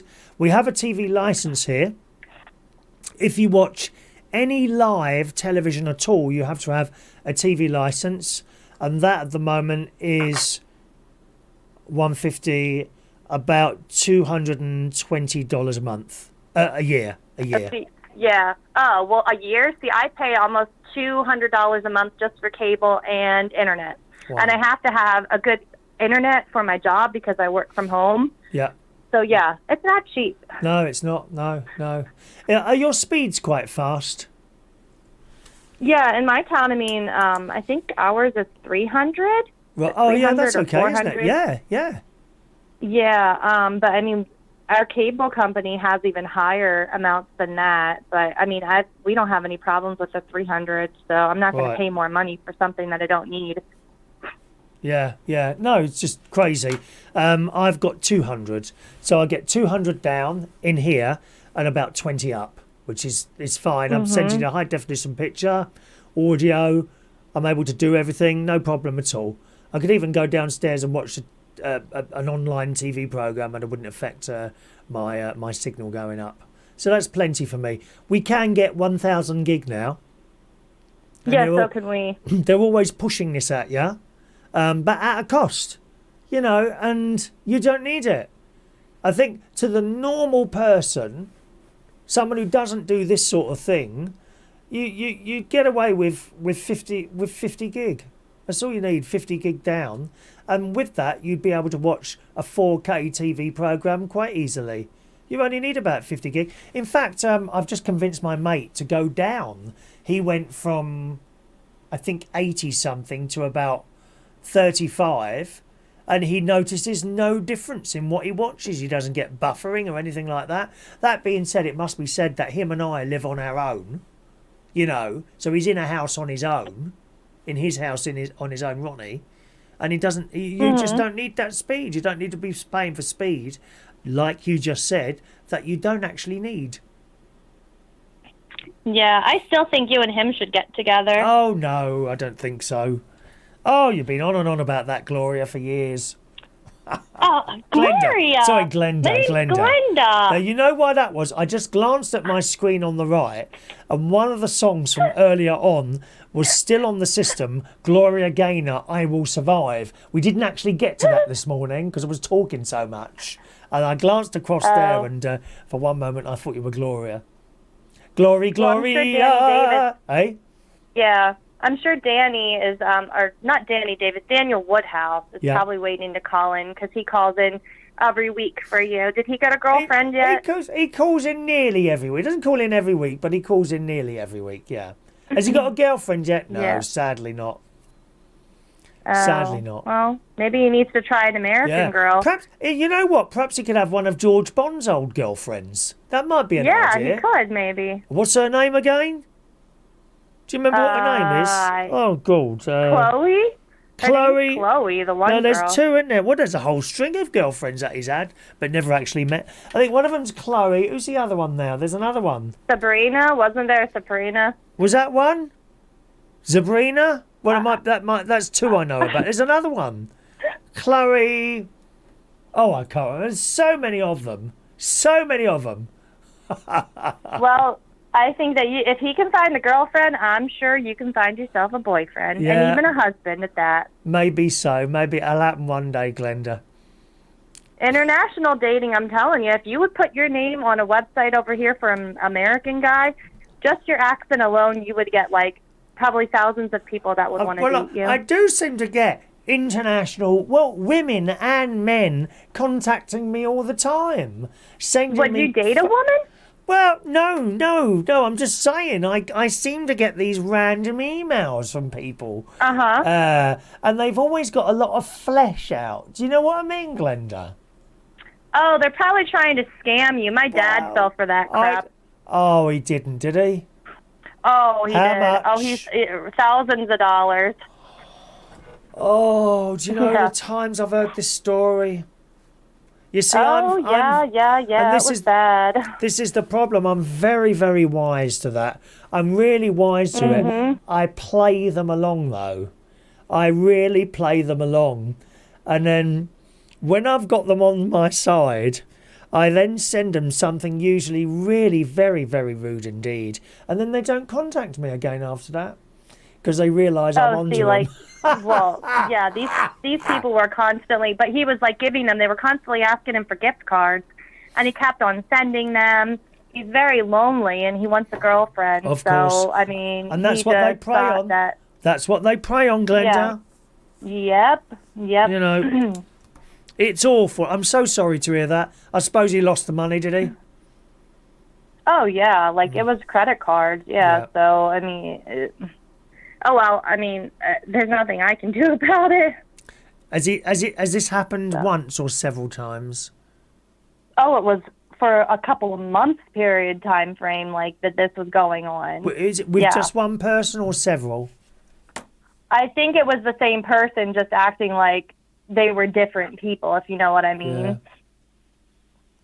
Oh, I'm so sorry to hear that. It would be one. Yeah. Well, I mean, it's okay. He's 75 years old. He'll do what he wants to do. So. But it's not okay to be scammed like that, and especially the Well, older, no, it's not okay. But I mean, if he's like, I kept on telling him, don't do it, don't do it, don't do it, and he kept on just doing it and doing it and doing it. So I mean, at some point, like, you have to take accountability for your poor choices. Yeah, well, I get that. It doesn't make it any easier though, does it? You know, I mean, I tend to think, you know, if you get a message from someone who's really good looking, it's too good to be true. It's too good to be true. That being said, of course, you know, I think probably that's the same as has happened to me. If I send someone a message, Glenda, they look at my picture and think, he's so good looking, he must be a scammer, and then they just block me. I'm sure that is the case. You could sign up. Yeah. Well, you could sign up for, like, the international dating website. I mean, because you could probably meet somebody over here. And who knows, you could be on that show. It's called 90 Day Fiance. Have you ever heard of it? What's it called? 90 Day Fiance. 90 Days Beyonce. No, fiance. Oh, like fiance. You're engaged to somebody, fiance. Yeah. 90 Days. Yeah. 90 Day Fiance. And it's about these international couples, like these American people that meet people from the Philippines or fall in love with somebody from the UK or, you know, Spain or Mexico, wherever. And it follows their journey about them coming and getting a 90-day visa for them to come over here to the United States. They have 90 days from the date of the visa to get married. Wow. It's a good show. Oh, I'm going to look that up. 90 Days Fiance. I wonder if that's on Netflix. No, it's a Discovery. It's a Discovery Channel show. Oh, no, I can't afford... We can't afford endless channels, Glenda. God's sake, woman. Do you have Discovery Plus over there? Could you get that, or is that an American thing? No, my mate's got some of the Sky. I think they're on some of the Sky channels, Discovery, so I could look on there. Yeah. Okay. This is all countries, because I quite like the darker skin, to be honest, Glenda. Well, then you would like my brother-in-law, because he's from Mexico. I have a very international family. My husband is from Germany. My brother-in-law is from Mexico. My uncle's from Mexico. My nephews are half Mexican. Yeah. Mm-hmm. Maybe I should go somewhere like Nigeria and look for someone there. That's the sort of colour that I like. Yes. Shall I just move there and be done with it? You wouldn't leave your family. I don't think you would. No, not my great nieces and great nephews. Oh, they're great fun, they are. Well, okay, I'm not going to take up any more of your time, but it was really nice talking to you. All right, Glenda, love to your mother. I'm glad you're doing well. All right, my darling. Thanks for calling in, Glenda. Okay. Bye-bye, love. Thank you for talking to me. Bye. You lovely lady. Bye-bye, darling. Oh, how lovely. Glenda rings in every few months. It's always a pleasure to have a little bit of a chat with Glenda there. Yes, so was it 90 Days Fiance? I'll have to look that one up and see if that appears on the old chat thing on the internet there. Vera says, I've got mosquito nets. Because she lives in a block of flats. The higher you are, the more bugs that come in. Oh, is that a fact? I didn't know that. I could do with the screens here. We don't have them here. I've tried everywhere. Oh, well, I didn't know that. She's got mosquito nets. I didn't know that. Pauline Ashford, pounds to dollars is currently 1.23. Thank you very much for that there. Any emails today? No emails today. That's all right. And in the chat box, is there anything of remote interest there? Let's have a little look there. Gary Ross 60-minute makeover for me. Chris could be on 90 Day Fiance, says Rowan. There we go. Well, maybe I should try it. Is it like a TV show then as well, is it? Something like that. Oh, yes. The other girlfriend was called Amelia, wasn't it? Amelia, that's right. Gary Ross has got £24 a month, Virgin Media. Thank you very much. Oh, he's got YouTube Premium with ads. Does that mean without? Do you mean without ads? YouTube Premium. Is that where you can play music on your phone and it don't get cut off when you push the off button? They're always asking. Every time I put on YouTube, do you want to try Premium? No, go away. How many times, dear? Thank you very much for that. Rachel says it was pouring it in Lincolnshire earlier. Yeah, my camera went off on my caravan, actually. One of the cameras went off on the caravan. And I looked and it was just the rain that set it off there. Scrolling up. We don't want to miss anyone out there. Okay, good. Oh, it's without ads. Yeah, so he's got the YouTube without ads. How much is that? Is that like... I would imagine that's another 10. You see, the thing is, how much do you want to pay out a month for all these different things? My mate, he's got Netflix, he's got Sky, although I believe the Netflix is part of Sky now. I think that part of his Sky thing. And he's got the Disney thing as well. Depends how much telly you watch. I mean, I don't watch much telly, really. I haven't watched this week's episode of Gentleman Jack yet. I quite like that. Now, where were we going to before Glenda called in there? I can't remember what we're going to call now. There we are. Paul in Ashford, these got insect screens on windows, but it's also a pollen filter to let me sleep with window open and no pollen in the room. Oh, I know what you mean by that. Yeah. That's not particularly good. Yeah, we were talking about planes earlier on, weren't we? And the fact that my nephew flew a little plane once, and for 16th, I think it was his 16th birthday. So we got to this little out-of-the-way type airport, you know what I mean?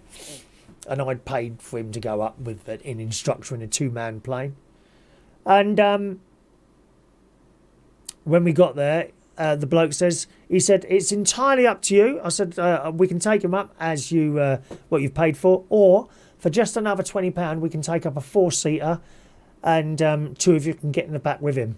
So that's what I did. I gave him an extra it was only 20 quid extra. Gave him an extra 20 quid, and my nephew was in the front. Gary, this is Project Man. Gary was in the front flying, 16th birthday. There was the pilot bloke sitting next to him, and there was me and my sister in the back, and he flew us over the Humber Bridge. I was so proud of that. So proud of him doing that. God, how long ago? 16, 26? So it's 20 years ago now. 27 years ago now. 21 years ago. 21 years ago that was. Where's that gone, eh? And I myself have had a little lesson in one of those little planes as well. Was okay, you know. There's a lot to do in a plane, a lot to look. You've got to look up, down, as well as left and right. You know, little bit of wind and it pushes you a bit like that, and I don't like that. So I didn't do it again. But the Star is reporting, to be able to fly a small plane in calm weather, you would need around 60 hours worth of training and at least 10 more hours supervised solo. But one passenger did it with zero training. Look at this. In what sounds like a scene from Fever Dream, I don't know what that is, a passenger was forced to land a plane despite having zero flying experience after the pilot became ill. He'd never even had a lesson. The incident took place at Palm Beach International Airport over the weekend and only became apparent when air traffic control tried to contact the pilot. The plucky but panicking passenger on the 14-seater Cessna Caravan plane radioed with 70 miles of the journey to go. "I've got a serious situation here," said the passenger. "My pilot has gone incoherent. I have no idea how to fly the plane." Wow! Having been asked to identify the plane's location, he replied he had no idea but could see the coast of Florida in front of me. It's untrue, isn't it? He was then instructed, maintain wings level and just try to follow the coast, either north or southbound. We're trying to locate you. I mean, can you just imagine being on that plane? The air traffic controller instructed the man on how to descend, and it was located around 25 miles north of Palm Beach, Boca Raton. He was then coached on how to actually land the plane, which was described as safe and steady. A conversation between air traffic controllers at the airport then broke out over the radio. One said, "You just witnessed a couple of passengers land that plane." The shocked reply came, "Did you say the passengers landed the plane?" How fantastic. How totally and utterly fantastic to be able to do something like that, isn't it, eh? But I suppose, if you've got a bloke, or a lady, of course, at the other end, shouting instructions down the phone at you, then you'd know what to do, wouldn't you, eh?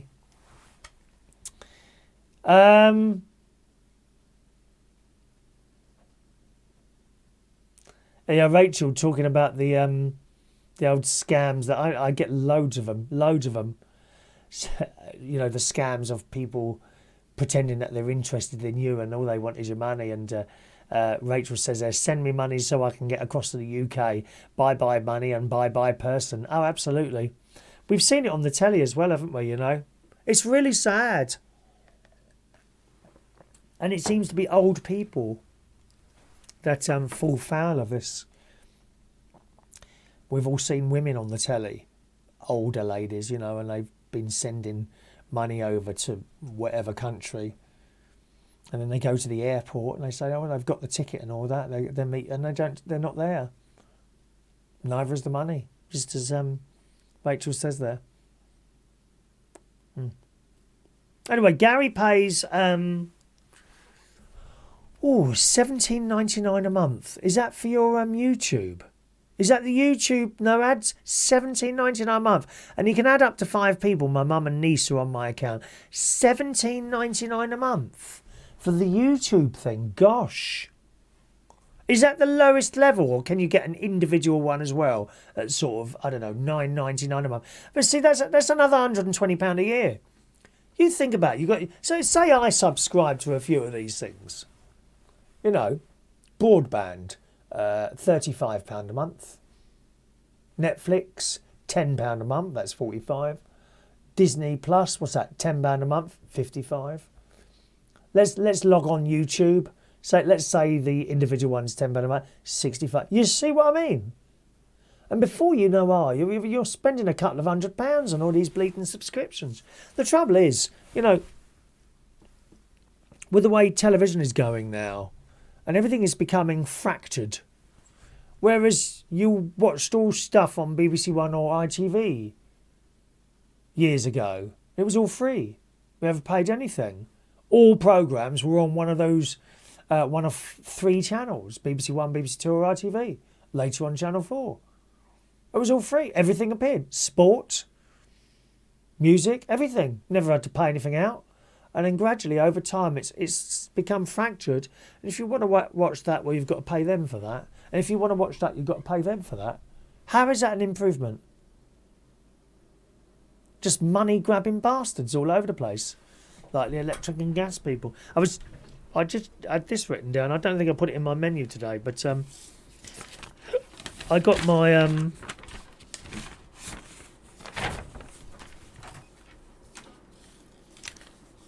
April, May gas and electric bill. Now get this. So it's low anyway.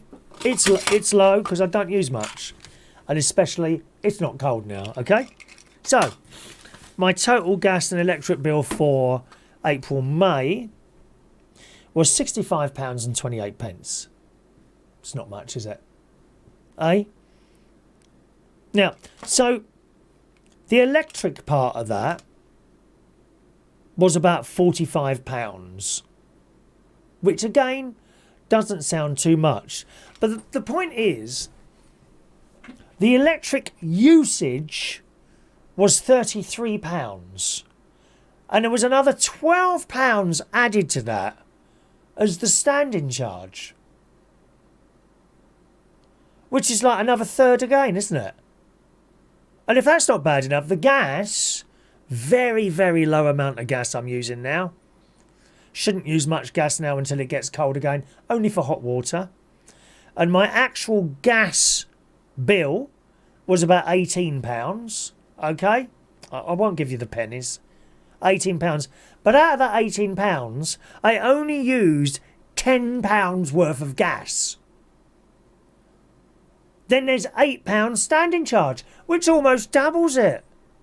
So without the standing charges, £65 odd with the standing charges. Without, the whole thing would have been 47 quid. Crazy, isn't it? So all these standing charges, and the standing charge includes all sorts of green taxes and stuff like that all the time. Where they're trying to upgrade, I don't know what they're doing, build windmills and all that sort of thing. But as you know, I am a conservative voter, but I will say, I do believe that things like electricity, gas, water, and trains, and buses, anything else? Maybe communications, all those things should be run for people at no profit. Half the problem is, all these bills there, money has to be paid to shareholders. Shed loads, millions of pounds gets paid out to shed loaders, shareholders. If there were no shareholders, if the government owned all these utilities, then any money made would go straight back into the system, and we wouldn't be seeing the price rises we're seeing now. It's just crazy. Can they do anything about it? Do they want to do anything about it? I don't know. I don't know what to believe anymore.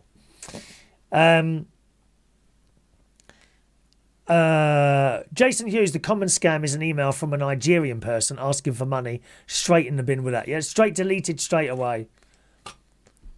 Straight away deleted. Any more text messages? We'll close the phone line now. Thank you to Glenda and George for calling in this evening. Much appreciated, you two.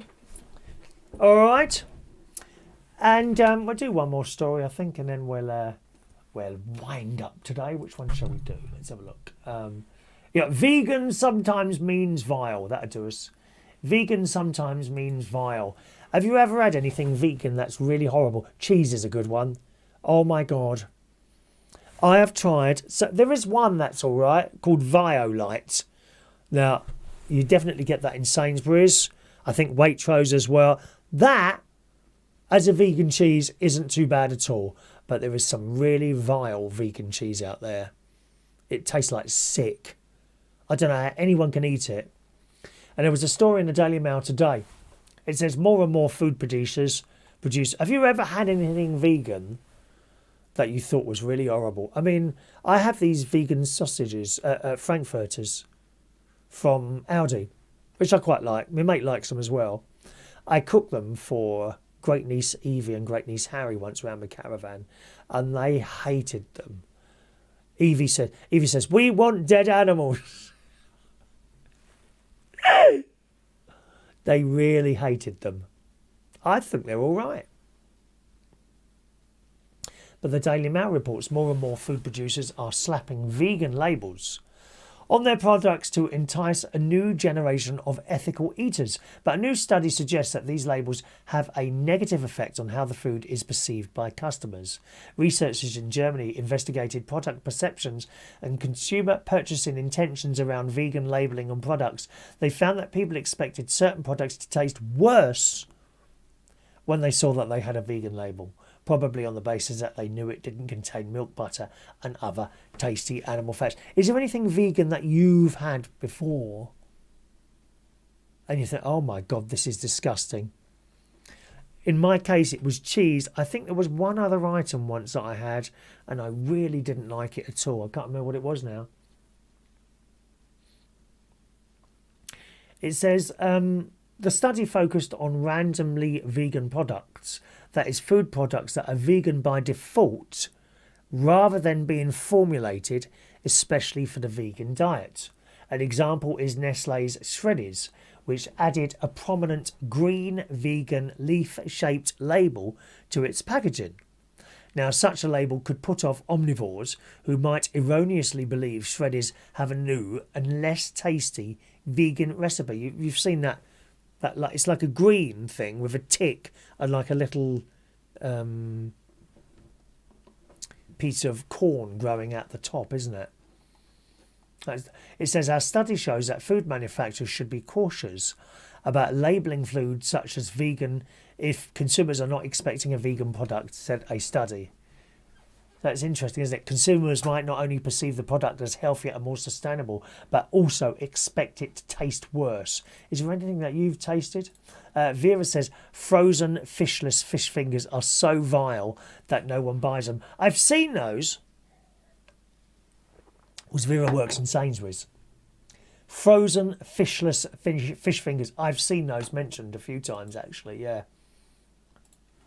In various places.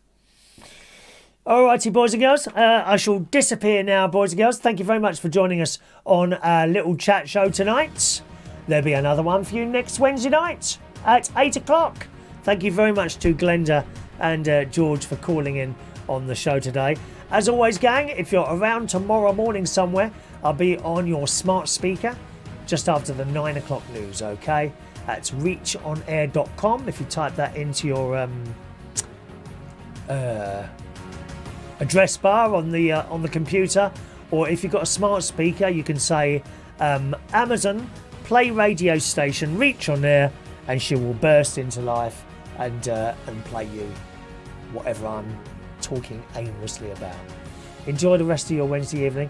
Thank you very much for watching. Cheerio now.